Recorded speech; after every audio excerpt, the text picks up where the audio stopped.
still had a 2.2% comp in the first quarter. So would we have done it differently? Maybe not raise prices as much, but you know, the end goal though is to make sure that we're serving the very best quality ingredients possible, and we need to make sure that we're positioning ourselves that we would never compromise on those raw ingredients. How does price, I mean, how do you weigh price, everybody else? Because I'm imagining you're looking at the commodity markets, you're looking at how prices are rising and falling with food, almost like a box score every day or every week. How do you decide to raise prices? Do I want to stay the course? Do I want to alienate? I'm afraid of alienating customers. I mean, when do you make that decision to raise prices? And if so, what's the thought process? Well, I'll jump in here. Okay. We have 2 menu rollouts a year, and so we always have that opportunity to raise prices then. But I think that one of the things, I can speak candidly about it, we almost get in a room and debate it for several hours as we talk about. We look at competitor data, we look at what commodity costs have done, what we expect it to do, and if we think there's going to be an easing of commodity costs, we probably won't take that price increase. We'll just live through it and figure out how else we can make up those margins. But if it looks like it's going to be a sustained build, then we will, it may not be on the component that has that higher increase, but we'll look at the menu overall and take a small amount on perhaps other items to preserve the margins. How about Joe? You've got a couple of different restaurants, obviously, and some in Vegas, that affects it as well. I don't think that certainly we stayed the course on any menu pricing increases in the fourth quarter into this year. We were able to increase incremental margin because of exactly that thing, the decrease in commodity. Across the board, we found proteins, seafood, lobster, things like that. Lobster cost half of what it did, 6 months ago. But I think to a certain extent, we look back at the customer experience and kind of let that drive pricing policies. And the kind of restaurants that we do, which is more tablecloth or fine dining, I think that people evaluate the experience at the end of the day when they look back at the check or look at their American Express bill and say, well, geez, I spent $260 for dinner for 4. Was that a relative value? 2 weeks later, and I think that that's kind of how people judge the experience. So there's a relative value in various price points, and I think that delivering value to the customer is paramount these days in whatever segment of the dining stratosphere you find yourself in. And it's an important thing. Did we take price decreases? No. Perhaps there was a mandate maybe at some points we wanted to offer a single-digit glass of wine, in the world where every glass of wine or a quartino of wine costs more than $10. Maybe in a swath of restaurants we put on glasses of wine that were $8 and $9, just kind of. I think that a lot of that is more about perception. But pricing is a tricky thing, especially in this day and age, and it's something that I think we handle with kid gloves. I remember that story covered in the New York Times dining section a couple months ago with Sirio Macchioni and Batali. They're wearing sandwich boards, and Jean-Georges, as if they're street buskers looking for customers. And that article talked about Del Posto dropping a tasting menu price. Have other people done that? I think that there's been some. I mean, you try to make yourself accessible to your clients. You want to have them to have the experience. So adjusting pricing to the point where you think that the customers are going to be perceptive and willing to engage in that experience. So sometimes it's as much about marketing and creating accessibility as it is about maintaining margin. And how do you talked about getting customer feedback, and this might be a better question for Damian since he's a number cruncher over there.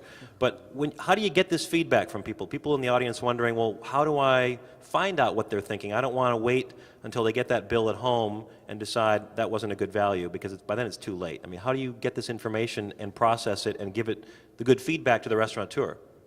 Yeah, I mean, our customers basically take a look at, from a server level. So they'll basically take a look at their top and bottom servers. And one of the things that our customers, look, no one wants to increase price, especially in this environment. And one of the things that our customers are doing is making sure that they have the right, the server productivity metrics. Because sometimes you'll see some servers may be at $30, some may be at $20.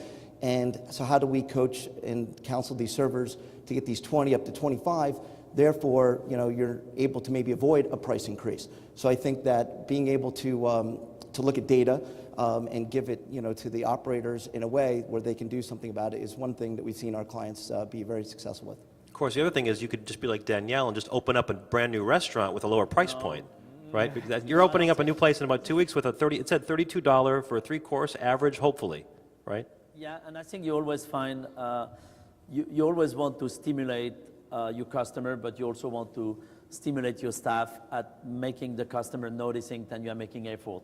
I mean, I see at Daniel, for example, even before we had the review of the New York Times in January, which I think kind of So the 4-star review, by the way.